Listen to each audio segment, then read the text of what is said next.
Mid to late summer is actually a location in the garden where there's a lot of insect activity still going on. In fact, it's the height of insect activity.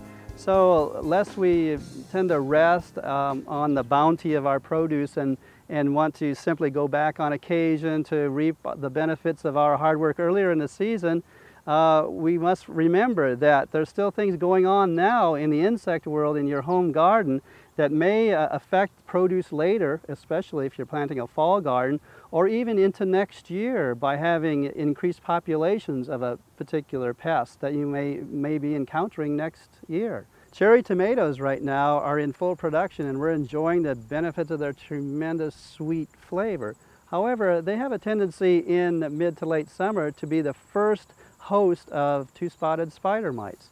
So at some point we'll have to face the decision whether to remove the plants, even though we may not have removed all of our produce from them, for the sake of the other tomato plants which are now filling the fruits and starting to develop and turn red as well. But we don't want the population of spider mites to spread elsewhere in the garden, since they have such a broad host range, such as beans and the peppers and squashes. So we may have to go ahead and remove this plant here because it appears that it's really starting to suffer the effects of a two-spotted spider mite infestation.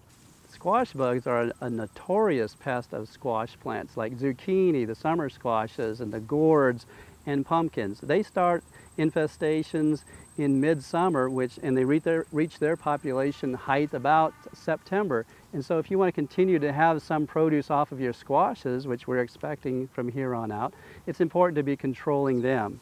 The squash bugs are a sucking insect, and they suck on the leaves and stems and even the fruits and cause them to shrivel and dry out very quickly, and their numbers increase very quickly as well.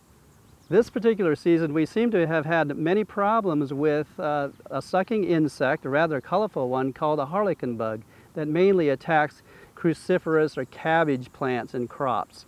And so it's important to be removing this produce once you are finished harvesting, to be removing the produce completely out of the garden so that they don't continue to infest what is left and serve as a reservoir to affect your other types of crops that are related to cabbage.